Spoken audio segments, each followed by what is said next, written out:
ఆంధ్ర రాష్ట్రంలో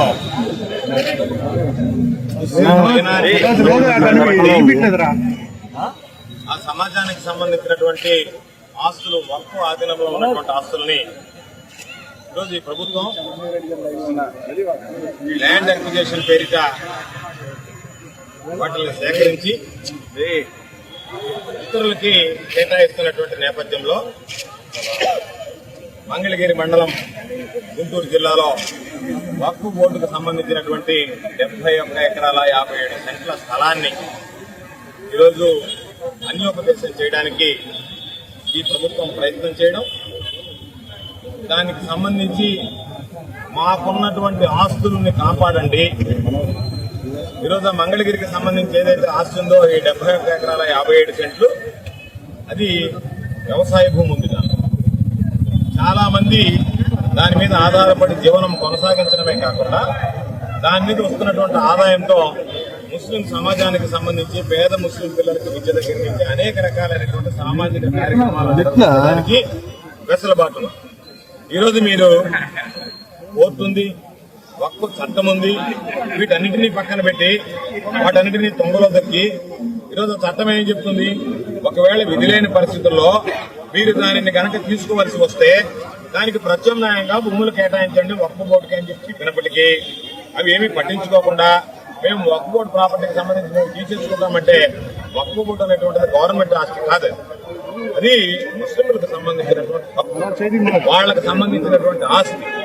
దాన్ని ఈరోజు మేము తీసేసుకుంటున్నాం దీన్ని అని చెప్పి ఈరోజు నోటిఫికేషన్ ఇవ్వడం, ఆ నోటిఫికేషన్ ఇవ్వడంతో రాష్ట్ర వ్యాప్తంగా ఈ కార్యక్రమానికి శ్రీకారం చుట్టి ప్రతి జిల్లాలో కూడా ముస్లిం సోదరులు ఎవరైతే ఉన్నారో వాళ్ళందరూ ఈరోజు ఆ జిల్లా కలెక్టర్ల కార్యాలయాల దగ్గరికి వెళ్లి జిల్లా కలెక్టర్ల ద్వారా వక్ఫ్ బోర్డుకి ఈరోజు నివేదించడానికి వినతి పత్రాలు సమర్పించేటువంటి కార్యక్రమాన్ని ఈరోజు స్వీకరించింది. వైఎస్ఆర్ కాంగ్రెస్ పార్టీ పక్షాన్ని కూడా మేము అందరం కూడా హాజరయ్యాం. నేను, నాతో పాటు శాసనమండలి సభ్యులుగా ఉన్నటువంటి మరోతిరెడ్డి చంద్రశేఖర్ రెడ్డి గారు, రూరల్ ఇన్ఛార్జిగా ఉన్నటువంటి విజయన్న, అందరం కూడా ఈ కార్యక్రమానికి హాజరై కలెక్టర్ గారికి వినతి పత్రం సమర్పించి, అయ్యా మీ ద్వారా మేము ఏదైతే చెప్పామో దీనిలో ఉన్నటువంటి 70 ఎకరాల 57 సెంట్లు దీనిని వేరే వాళ్ళకి అప్పచెప్పకుండా దీనిని మాకే కేటాయించండి, మాకే ఉంచండి. దాని ద్వారా ఎంతో మంది ఆధారపడి బ్రతికేటువంటి కుటుంబాలు ఉన్నాయి. పేద ప్రజలకు సంబంధించి అనేక రకాలైనటువంటి సామాజిక కార్యక్రమాలను దీని ద్వారా నిర్వహిస్తున్నారు అని చెప్పాం.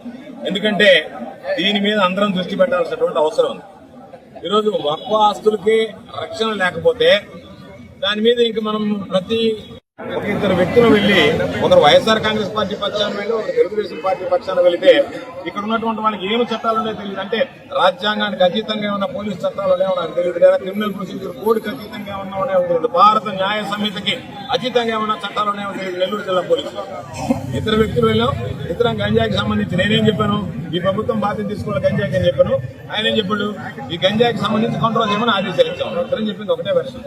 అధికారంలో ఉన్నాడు ఆదేశాలు ఇచ్చాడు, అధికారంలో ఉన్నాడు దాని మీదట ఆ మేఘారి మీద ఒక ఎఫ్ఐఆర్ కట్టి, కాబట్టి మీరు మమ్మల్ని బెదిరించబాకండి. మిమ్మల్ని ప్రశ్నిస్తే మీ తప్పులకు సంబంధించి ఈ రోజు కూడా ఒక ఎఫ్ఐఆర్ వేయచ్చు. ఈ రోజు కూడా ఒక ఎఫ్ఐఆర్ వేయచ్చు. ఈ విధంగా పోయి గొప్ప ఆస్తులు మేము కొట్టేస్తుంటే దాన్ని ఎట్ట కొట్టేస్తారు మీరని చెప్పి ప్రశ్నించడం తప్పు. కొట్టేయడం మా జన్మ హక్కు, చేయడం మాకు. ఈరోజు ప్రజలు ఇచ్చినటువంటి తీర్పు ఏంటంటే ప్రజలను పరిపాలించండి, ప్రజలందరినీ ఆదుకోవడానికి కాకుండా ప్రజలకు సంబంధించినటువంటి ఆస్తులు కొట్టేయడానికి కాదు మమ్మల్ని ఎన్నుకునింది. ప్రజలకు మేలైనటువంటి వ్యవస్థలు అందిస్తారు, అభివృద్ధి సంక్షేమ కార్యక్రమాలు అమలు చేస్తారని ఇస్తే ఏది మాట్లాడినా దానికి సంబంధించి వక్రీకరించి కేసులు అంటే భూములు కొట్టేస్తే అడగకూడదు, ప్రాణాలు మొత్తం మాట్లాడకూడదు, ఏదన్నా మాట్లాడితే కేసులు పెడతామని చెప్పారు. కాబట్టి ఆ కేసులకు భయపడం నెల్లూరు జిల్లాకు సంబంధించి కూడా నెల్లూరు జిల్లా ప్రజానీకానికి అర్థమైంది ఏ విధంగా మీ దుశ్చర్యలు ఉన్నాయనేటువంటి స్పష్టంగా ఈరోజు కనపడుతుంది. కాబట్టి పోలీసులను అడ్డుపెట్టి ఎవరన్నా పాపం మమ్మల్ని ఇబ్బంది పెట్టాలనుకుంటే అది మీకు రంగభంగం జరగదు తప్ప మాకు సంబంధించినటువంటి మా ఆకాంక్షలు కానీ, మా ఆశలు కానీ, మా పోరాటాలు కానీ ఏమాత్రం కూడా నిలువరించలేవు అనేటువంటి సందర్భంగా తెలియజేస్తూ కేసులకి భయపడము.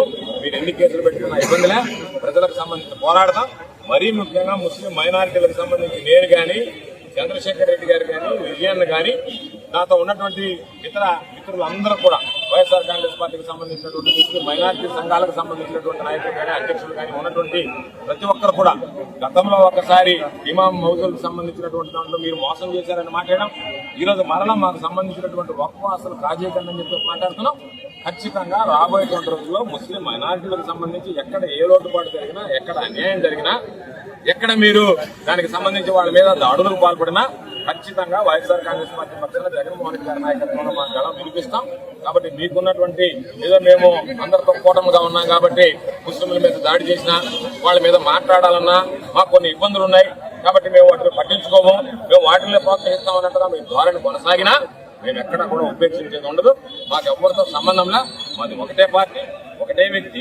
ఆ వ్యక్తి వెనక నడిచేటువంటి వాళ్ళే రాష్ట్ర ప్రజలు అందరూ కూడా.